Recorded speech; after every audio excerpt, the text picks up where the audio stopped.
Titanic Iceberg Pale Ale.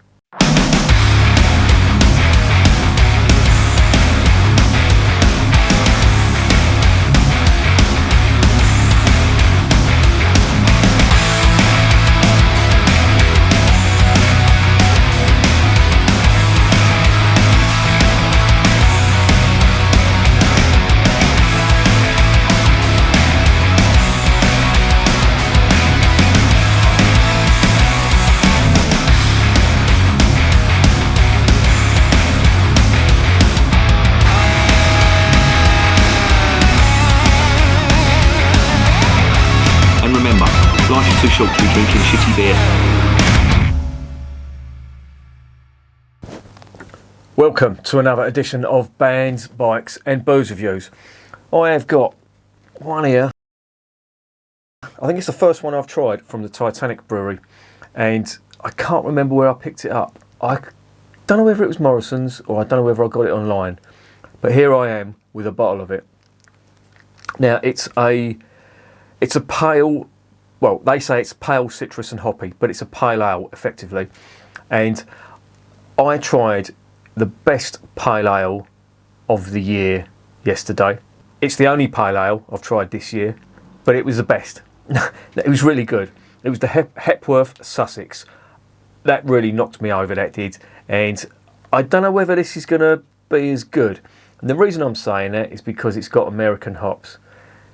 Yeah, and what they have got in their favour is they were doing this in the 90s, in the early 90s, before anyone else was doing it. I'll get onto the hops in a minute, what they're using, but they make a big thing about saying, "Oh, we're using American hops. We were the first ones doing it." They did this in, I think it was 1993. They did this, and they're making a big thing out of that, which is fair enough. They've broken that ground, if you like, but it doesn't really cut any ice with me, to be honest, using American hops. Ooh, American hops, how great they are. Yeah, so what, German hops are good. British hops are good. Belgian hops are good. It's like there's this aura around American hops, like, oh, they can't be touched and all that. Well, it's all about context. Anyway, relax. This is going to be a less stressful year, hopefully, for me anyway. Let's go on to the brewery. They are from a place called Burslem, which is in Stoke-on-Trent. Now, I happen to know this area. Have I been there? I may have been there. Can't remember. I've been to Stoke a few times to go see the football. But I know people who live there, and I know people who've done gigs there as well. There was, I don't know whether it's still there. There was actually a punk venue in Burslem. I didn't play it, but a couple of my mates have played it, and yeah, they said it's a bit of a strange place. But I knew our old bass player, a Scottish girl from years ago, and she lived in Stoke for a while, and she said it was the only place where she saw the down and outs and the homeless on the park benches with their crutches handcuffed and locked to the benches so nobody steals them. And I just think, fucking hell, how bad must it be if there's people there that will nick the fucking crutches off a homeless, crippled person? Fucking hell. Now, I don't want to disparage Stoke. I'm sure it's a nice place and the people are great that have come from there, but I've heard a lot of stories about the place. And of course, Stoke is famous for Phil Taylor. If you're into your darts, probably one of the greatest darts players that ever lived, if not the greatest darts player that ever lived. He's from Burslem as well. So there you go. Bit of a claim to fame there.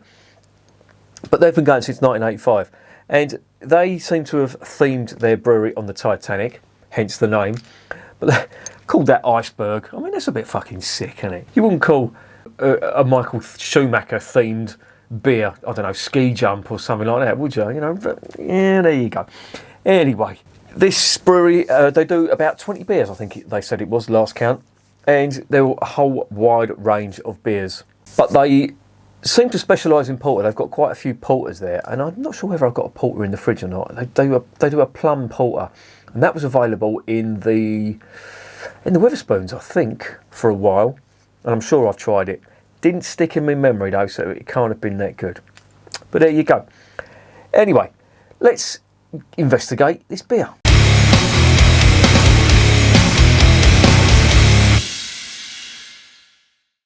500ml bottle, 4.1%. On the back, it's a pale ale, they say. On the back it says, American pale ale. Brewed first in 1993. Yeah, I knew it was the early 90s at some point. This beer has a high percentage of wheat in the grist, fair enough, and was one of the first UK brewers to use US hop varieties. Yeah, so what? Tasting notes: strong citrus aromas linger.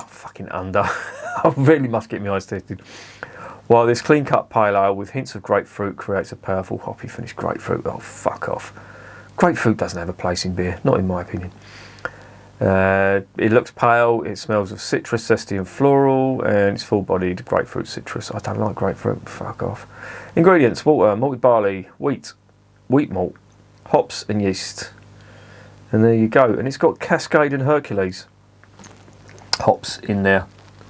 Now, Hercules, he was the horse in Steptoe and Son, wasn't he, Hercules? Anyway, where the fuck did that come from? Hercules hops. German hops they are, I think. Or they're certainly grown and used in German beer.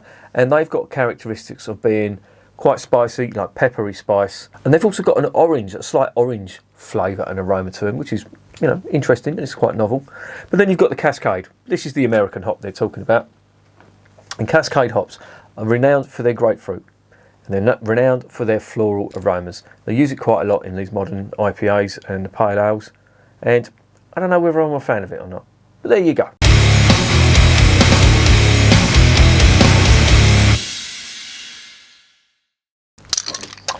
Right, I know this isn't going to be as good as the Hepworth stuff, because for me that was just and it was a British style pale ale as well. And I'm going to do a comparison video. I said if I've not done it already, I was saying that I thought it was almost as good as the Timothy Taylor, but I couldn't quite remember, so I'm going to do a comparison video, side by side. This stuff, I don't think it's going to be as good.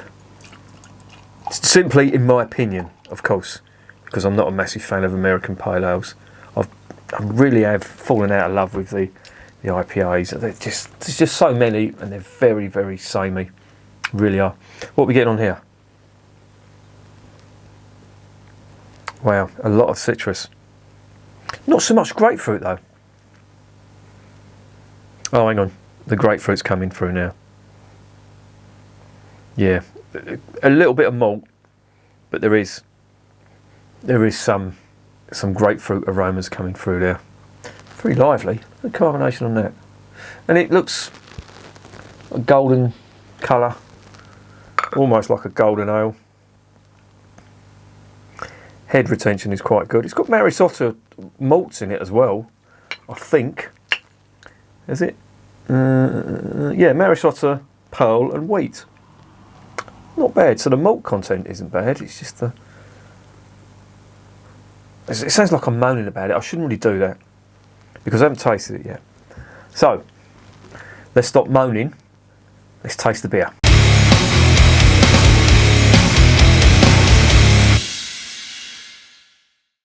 Bottoms up.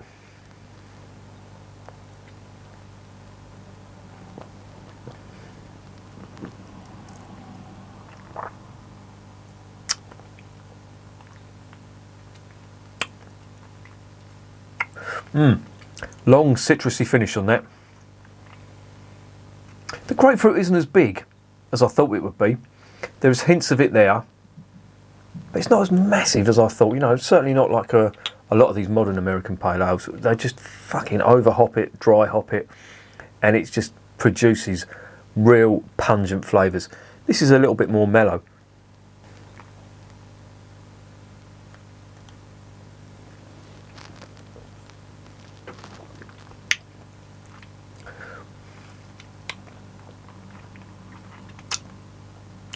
Oh, that grapefruit does present itself quite early on the palate, and it does stay there, and it lingers afterwards. If you're a fan of grapefruit and that bitter grapefruit flavour, you're going to like this. It's not as big as some of the modern craft brewed American pale ales, but there is a grapefruit finish to it. Very sort of hoppy grapefruit type finish. Not much malt that I'm getting though.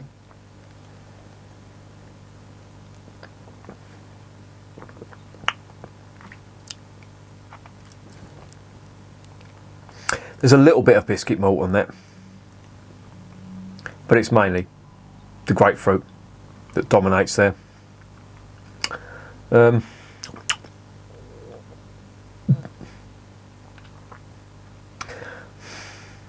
It's okay.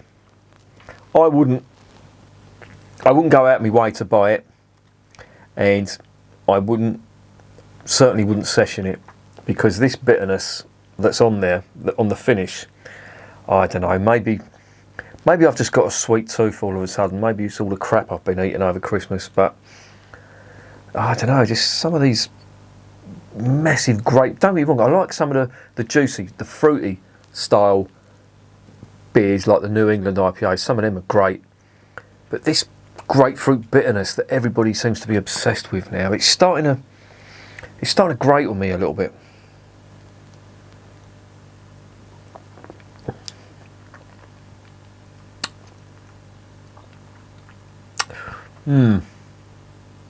But it's not, again, that sounds like I'm being harsh. The grapefruit bitterness isn't as big as I say in a lot of the craft brewed stuff, but it's there. I could probably drink a pint of this very cold with some food maybe, but I'd be hard pushed to go out of my way to buy this one again. And if I was giving it for nothing, I'd see what the alternatives were first, and yeah, I'd go from there. Now, this is just, again, as I always say in these videos, this is just my personal taste. And, you know, you may like that grapefruit flavour. If you do, you're going to like this. But for me, it's not really what I'm into.